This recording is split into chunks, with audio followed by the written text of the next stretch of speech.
नमस्कार दोस्तों, जय श्री राम, जय हनुमान। कवन सो काज कठिन जग माही, जो नहीं होई तात तुम पाही। दोस्तों, हनुमान जी महाराज कलयुग में एकमात्र ऐसा जीवित देवता है जो कि आपके ऐसा कोई कार्य ना हो जिसे वह संभव करके ना दिखाएं। इसलिए कलयुग में सबसे ज्यादा हनुमान जी महाराज की पूजा होती है। अगर आप गांव में हैं, कस्बों में हैं, कहीं भी रहिए, आप जरूर देखना, आपको शिवालय बहुत कम मिलेंगे, आपको राम जी के मंदिर बहुत कम मिलेंगे, यहां तक कि कोई भी देवी देवता हैं उनका भी मंदिर आपको बहुत कम मिलेंगे। लेकिन प्रभु हनुमान जी महाराज कलयुग में एकमात्र ऐसा जीवित देवता है जिसके मंदिर आपको हर गांव में, हर मोहल्ले में, हर कस्बे में, आप कहीं से भी रहते हो, बिल्कुल ही देखने को मिल जाते हैं। इससे भी प्रमाण होता है कि कलयुग में हनुमान जी महाराज अति तीव्र रूप में साक्षात हैं। बिल्कुल ही ये भी कहा जाता है प्रभु राम ने हनुमान जी महाराज को कलयुग में अपने भक्तों के कल्याण के लिए, राम भक्तों के कल्याण के लिए, इस समाज में रहने के लिए कहा। हनुमान जी महाराज दृश्य रूप में, अदृश्य रूप में आज भी हमारे बीच में रहते हैं, लेकिन हमें पता नहीं है। तो देखें, सप्ताह के हर दिन हर प्रकार के, अलग प्रकार के देवी देवताओं को समर्पित हैं।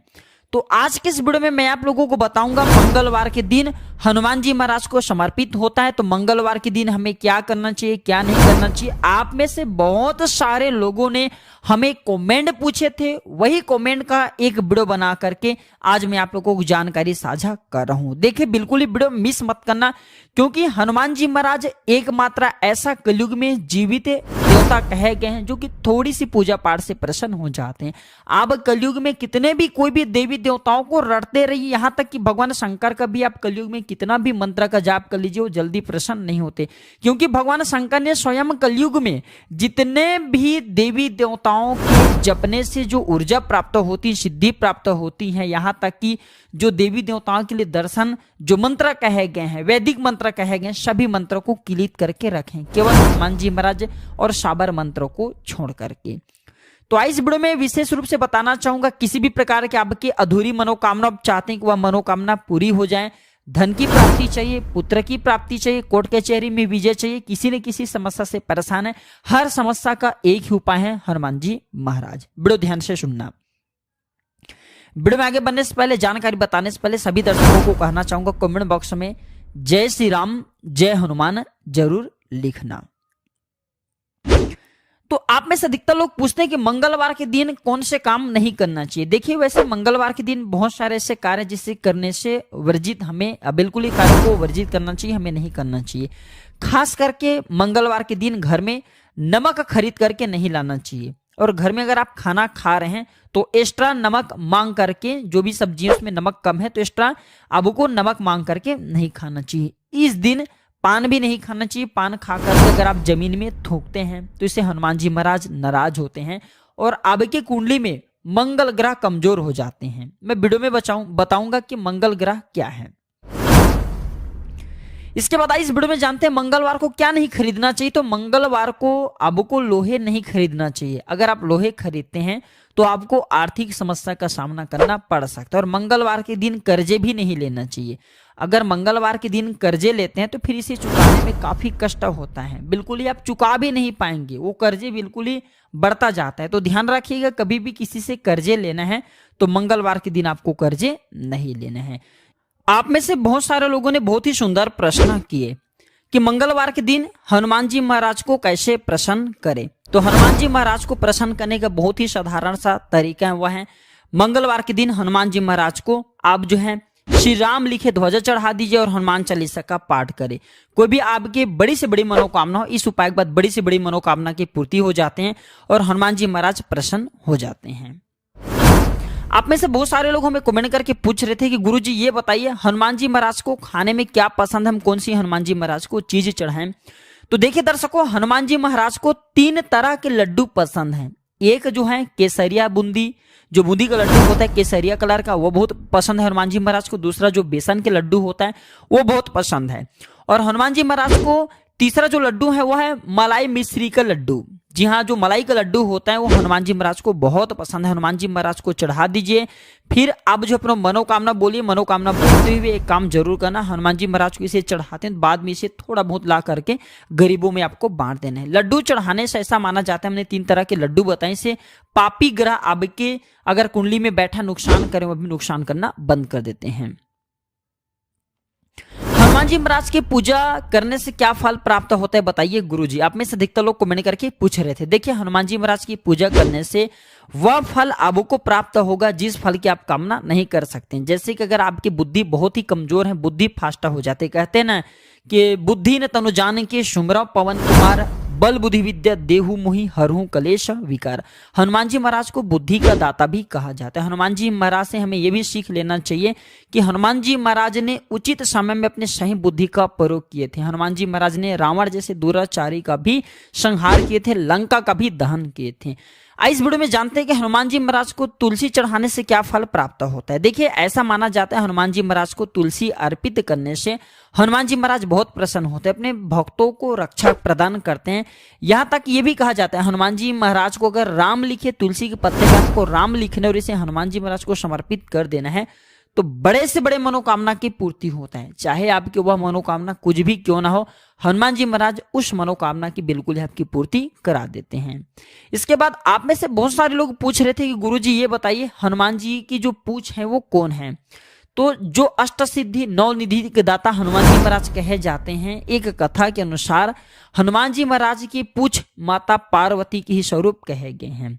तो इस नाते ध्यान से सुनना, एक मैं छोटा सा जानकारी भी बता रहा हूं कि हनुमान जी महाराज ने लंका का सर्वनाश नहीं किए, लंका का दहन नहीं किए, बल्कि उनके पूछ ने किए। उनके पूछ कौन है? माता पार्वती, माता सती के स्वरूप कहे गए। तो माता सती ने, माता आदिशक्ति जगदम्बा ने ही रावण का संहार किए हैं। तो ऐसा माना जाता अगर कोई व्यक्ति की कोई विशेष मनोकामना हो या फिर कोई मनोरथ हो, वो चाहते कि उनके मनोरथ है, मनोकामना वो जल्दी पूरी हो जाए, तो हनुमान जी महाराज के जो पूछ है उसमें घंटी जरूर बांधे, या फिर हनुमान जी महाराज के मंदिर में उनके पूछ के लिए छोटा सा घंटी आप जो भेंट कर दीजिए।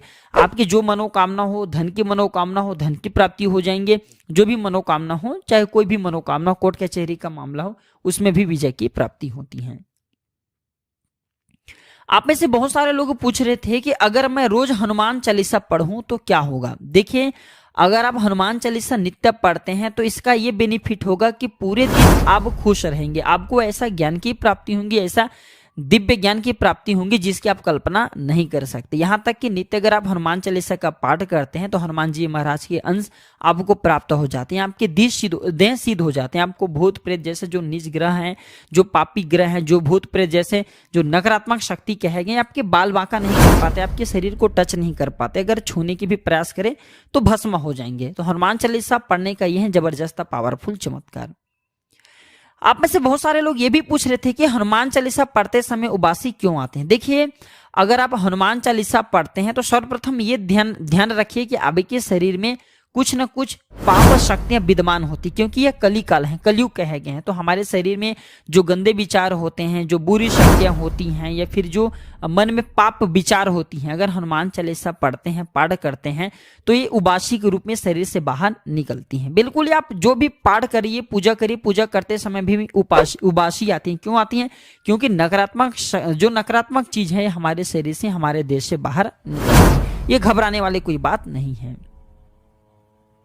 हनुमान चालीसा किसके लिए अच्छा है? तो तन और मन, अगर आप दोनों की शुद्धता करना चाहते हैं और ज्ञान की बिल्कुल ही गहराई में जाना चाहते हैं तो हनुमान चालीसा आपके लिए बहुत ही अच्छे हैं। हनुमान जी महाराज को कौन सा फूल पसंद है बताइए गुरुजी करके आप में से बहुत सारे लोग कमेंट करके पूछ रहे थे। तो एक पौराणिक मान्यता के अनुसार, कथा के अनुसार, हनुमान जी महाराज को लाल कलर की पुष्प बहुत प्रिय हैं। लेकिन यह भी कहा जाता है हनुमान जी महाराज को गेंदा और लाल गुलाब की पुष्प बहुत प्रिय है। अगर हनुमान जी महाराज को प्रसन्न करना चाहते हैं तो गेंदा की पुष्प की माला बना करके हनुमान जी महाराज को चढ़ाइए। हनुमान जी महाराज के फोटो घर के कौन सी दिशा में लगाना चाहिए? तो पौराणिक कथा के अनुसार भगवान हनुमान जी महाराज का प्रभाव दक्षिण दिशा में सबसे ज्यादा होता है। अगर आपके घर का वास्तु बहुत ही खराब है तो आप इसे दक्षिण दिशा में लगाइए। ये हनुमान जी महाराज के दिशा है। दक्षिण दिशा में लगाने से क्या फायदा मिलता है कि हनुमान जी महाराज के जो दक्षिण मुखी स्वरूप कहे गए हैं, शत्रु नाश के लिए कहे गए हैं। आपके घर में बाधा है, नकारात्मक शक्ति आती है तो बिल्कुल ही उसे समाप्त कर देता है। इसके बाद आप में से बहुत सारे ऐसे दर्शक हैं, माता बहनें, जो कि कमेंट करके पूछ रहे थे कि गुरुजी हनुमान जी की पूजा औरत को कैसी करना चाहिए। देखिए माता बहन, आप पूजा हनुमान जी महाराज को भाई मान के कर सकते हैं। सदैव आपको अगर भाई के रूप में आप इनकी पूजा करते हैं, आपके हमेशा मदद करेंगे, मार्गदर्शन करेंगे। आप हनुमान जी महाराज के लिए माला बना करके रख सकते हैं, आप उन्हें पंडित को चढ़ाने के लिए बोल सकते हैं। आप हनुमान जी को राम लिखा जो कहा जाए पान के पत्ते हैं वो समर्पित कर सकते हैं। हनुमान जी महाराज को आप जो है चोला, किसी योग्य ब्राह्मण को चोला आप अपने घर से ले जा सकते हैं। सिंदूर हैं, चमेली के तेल हैं, वो जा करके किसी हनुमान मंदिर में दीजिए, बिल्कुल ही कोई भी पंडित वहां पे चढ़ा देंगे। लेकिन आपको खुद हनुमान जी महाराज को टच नहीं करना है, हनुमान जी महाराज को स्पर्श नहीं करना है, इससे दोष लगते हैं, आपके जीवन में फिर मंगल दोष लग जाएंगे। यहाँ तक कि ये भी माना जाता है हनुमान जी महाराज के अगर कोई माता बहनें उनके जो मूर्ति उन्हें टच कर देते हैं, स्पर्श कर देते हैं, तो हनुमान जी महाराज बहुत क्रोध हो जाते हैं। फिर ऐसे माता बहनें के जीवन में फिर तबाह ला देते हैं, अर्थात इनके जो पति हैं बहुत बीमार पड़ जाते हैं, उनके जीवन में बर्बादी आ जाती है, कष्ट आ जाती हैं। तो इस बात का विशेष ध्यान रखें। क्या हम हनुमान जी की मूर्ति घर में रख सकते हैं? बिल्कुल ही, आप हनुमान जी महाराज की मूर्ति अपने घर में रख सकते हैं। शयन कक्ष में हनुमान जी महाराज की तस्वीर या मूर्ति आपको नहीं रखनी, पूजा घर है वहां पे रख सकते हैं। और जहाँ पे शौचालय है, फिर बाथरूम है, जहाँ पे आप हनुमान जी महाराज की मूर्ति रखना चाहते हैं वहां पे शौचालय और बाथरूम नहीं होना चाहिए, इस बात का विशेष ध्यान रखना, अन्यथा हनुमान जी महाराज बहुत ही जल्दी रुष्ट होते हैं। हनुमान जी महाराज को अगर आप प्रसन्न करना चाहते हो, उनकी कृपा प्राप्त करना चाहते हो, तो मंगलवार के दिन बूंदी का भोग जरूर लगाना, बेसन के लड्डू का भोग लगा सकते हैं। हनुमान जी महाराज को सिंदूर बहुत प्रिय है। शनिवार या फिर मंगलवार के दिन हनुमान जी महाराज को आप जो सिंदूर अर्पित कर सकते हैं। यह भी कहा जाता है हनुमान जी महाराज को गेंदे के फूल अगर आप माला बना करके समर्पित करते हैं तो बड़ी से बड़ी मनोकामना की हनुमान जी महाराज पूर्ति कराते हैं।